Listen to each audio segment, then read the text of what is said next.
জয় Jagannath friends, good morning. চলে আসলাম সকাল সকাল তোমাদের সামনে আমি পাকাই। আজকে ভয়েসটা এই কারণেই দিলাম যে কিছু কারণ আছে, মানে গান বাজনা বাজছে সাইডে সাইডে, তো ওই জন্য আমাকে ভয়েসটা দিতে হলো। আর চাই না বাবা। তো এই যে ব্যারিকেডগুলো দেখলাম, এখন পার হয়ে আসলাম, আবার সামনেও একটা ব্যারিকেড রয়েছে।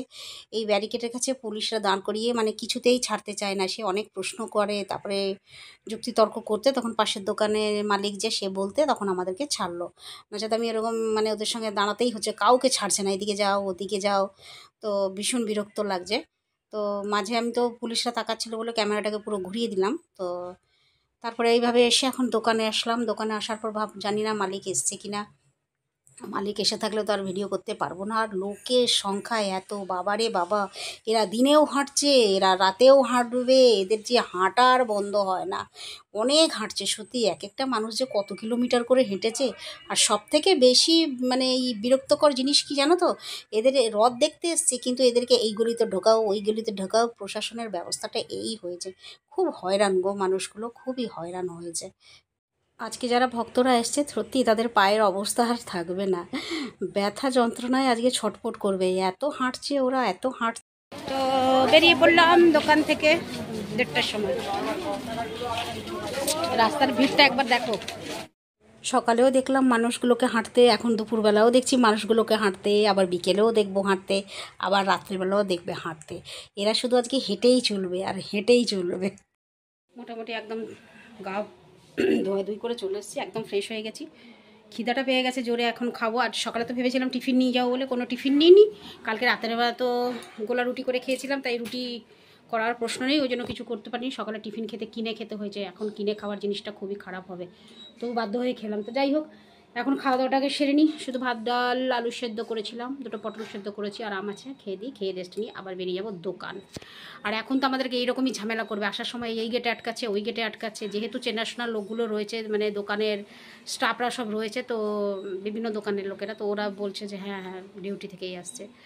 তা আসার সময় আমি বলেও এসেছি যে এখন আরও 3বার যাওয়া আসা করবো, সকালে একবার এসেছি, আবার 3বার যাওয়া আসা করব। তো দেখা যাক কী হয়। এই রথের টাইমটাই এরা এরকমই করে, খালি আটকায় আমাদেরকে, বড় কষ্ট দেয়। তো চলো খাওয়া দাওয়াটা সেরে ফেলি। আর রথ তো যাচ্ছে, কি করব, কিছুই করার উপায় নেই, যেতে পারছি না এই পা নিয়ে। কারণ একটা সাপোর্ট পেতাম, এরও সাপোর্ট পেতাম, তাহলে বেরিয়ে যেতাম। মানে একজনের সঙ্গে থাকলে তবেই না ভালো লাগে। আর একা একা কোথায় কোথায় ঢুকে যাবো, ওর মধ্যে তো আমাকে মানে 1 বছরের রথযাত্রায় গিয়েছিলাম, আমার পা নিচে নেই, আমি মানে আমাকে নিচে পা রাখতে হয়নি, আমি হঠাৎ দেখি আমার পা নিচে নেই, মানে এমন তুলে তুলে আমাকে আগে এগিয়ে দিয়েছে, এরকম অবস্থা। তো ওই ভিড়ে কে যাবে বলো, তার মধ্যে আবার এই পা। চলো খেয়ে নিই, আর বেশি বকবক করবো না, প্রচণ্ড মানে খিদেও পেয়েছে আর প্রচণ্ড গরম লাগছে, ফ্যানটাও বন্ধ করে রেখেছি। তো ফ্রেন্ডস বেরিয়ে পড়লাম দোকানের জন্য, টাইম হয়ে গেছে। ফ্রেন্ডস বেরিয়ে পড়লাম, এখন রাত 9:30, দোকান থেকে বেরিয়ে পড়লাম। আর রথ টানা তো মোটামুটি হয়ে গেছে, কিছুটা এগিয়ে গেছে রথ টেনে, আর লোকেরা এখন মন্দিরের কাছ থেকে সব ফিরছে। তো ভিড়টা একবার দেখো তোমরা। এখন মোটামুটি ব্যারিকেড উঠানো হয়ে গেছে, মানে আর গার্ডরা নেই, গার্ডরা চলে গেছে, এখন যে যেরকম যাওয়া আসা করতে পারে। তো ভিড় দেখো কিরকম, মানে হাঁটা যায় না রাস্তায়, এতটাই ভিড় রয়েছে এখন। কিরকম ভিড় দেখো।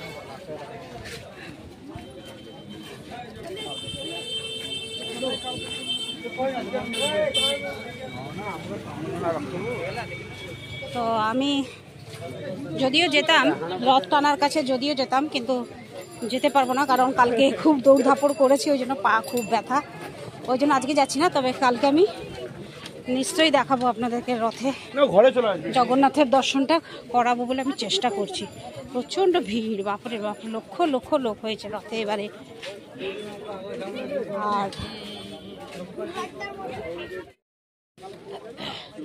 আমি ভাবছি এই এই রাস্তায় এই হাঁটাটা মানে হবে 12টা-1টা বেজে যাবে, তবুও শেষ হবে না, যতটা লোকের মানে জনসংখ্যা যতটা আর কি, শেষ হবে না, লক্ষ লক্ষ লোক। আর প্রায় সব সমুদ্র দিকেই এগিয়ে আসছে, কারণ সমুদ্র পাড়টা একটু ফাঁকা থাকবে, সবাই ঘুমাতে একটু সুবিধে। তো চলো বাড়িতে যাই। থাকতো যাওয়ার মন্দিরের কাছে বা পাটা একটু ভালো থাকতো তাহলে তো অবশ্যই যেতাম। ইচ্ছে করছে, তবুও মন বলছে যাই, কিন্তু এখন তো রথ টানা হয়ে মানে এগিয়ে গেছে, মানে মন্দিরের কাছ থেকে এগিয়েছে, তাই যাওয়াটা একটু কষ্ট। মন্দিরের কাছাকাছি থাকলে তো অবশ্যই যেতাম, একটু এগিয়ে গেছে তাই এখন যেতে হবে, তার মধ্যে ভিড় ভাটকা, তো ওই জন্য ভাবলাম কালকেই একদম যাব। তো ফ্রেন্ডস দেখো কত ভিড়, মন্দির থেকে সব লোক ফিরছে এখন। রথ টানা শেষ হয়ে গেছে, অবশ্য রথটা পৌঁছায়নি, মানে 25% এগিয়েছে, আর কালকে আবার সকালবেলা রথ টানা হবে। তো ততক্ষণের জন্য এখন বন্ধ আছে, তো এরা সব এখন সমুদ্র ধারেই যাচ্ছে। মনে হয় রাত 1টা 12টা 1টা পর্যন্ত লোকের ভিড় থাকবে। চলে আসলাম বাড়ি, এখন বাড়ি এসে একদম ফ্রেশ হয়ে নিচে। এখন কটা বাজে জানো? আমি কটায় বাড়ি ঢুকলাম, এই দেখো 11টা বাজতে 10 মিনিট বাকি। কালকের মতনই লেটে ঘরে ঢুকলাম। না ঢোকার কারণ, মানে লেটে ঢোকার কারণটা হচ্ছে যে আমার সিমটা ব্যাপারটা নিয়ে একটু গন্ডগোলে ছিলাম। তো আজকের সিমটা একটু মানে সিমটা নিয়ে একটু প্রবলেম ছিল, তো সেইটাই একটু করতে করতে এত লেট হয়ে গেল। তো এখন দেখছি সব মন্দিরের সামনে ওদিকে যাচ্ছে, কিন্তু আমি যেতে পারলাম না। আর আজকে বাবা জগন্নাথের রথ যতটুকু আমি শুনতে পেলাম, চোখে তো দেখিনি, সবাই বলছে একটুখানি এগিয়েছে, বেশি এগায়নি। তো কালকে রথ টানা হবে, আজকে আর রথ টানা হলো না, বন্ধ হয়ে গেল। তো চলো আজকে আর সেদিন জন্য গেলাম না, যদি হয় আমি কালকে যাব। কালকে গিয়ে তোমাদের আবার কালকে দর্শন করাবো। তোমরা অবশ্যই কালকের ভিডিওটা আমার দেখো, আর তোমরাও দর্শন করতে পারবে রথের মধ্যে বাবা জগন্নাথের প্রতিমূর্তি। তো চলো আজকে খাওয়া দাওয়াটা সেরে ফেলি, খাওয়া দাওয়াটা সেরে ফেলে একটু ঘুমাবো, কারণ খুবই পাটা ব্যথা করছে, কালকে দৌড়ধাপড় আর ঘুমটাও কম হয়েছে ওই জন্য। তো কাজটা সব শেষ করে ভিডিওটা তোমাদের কাছে পাঠিয়ে দিয়ে তারপরে আমি খেয়ে দিয়ে ঘুমিয়ে পড়বো। তো চলো আজকের ভিডিওটা তাহলে এখানেই শেষ করে দিচ্ছি, কালকে ফিরে আসবো আবার একটা নতুন ভিডিও নিয়ে তোমাদের সামনে। তো ততক্ষণের জন্য আমায় বিদায় দাও, টাটা, গুড নাইট, শুভরাত্রি, জয় হিন্দ, ভালো থাকবেন সবাই। ফিরে আসছি আমি আপনাদের পাকায়।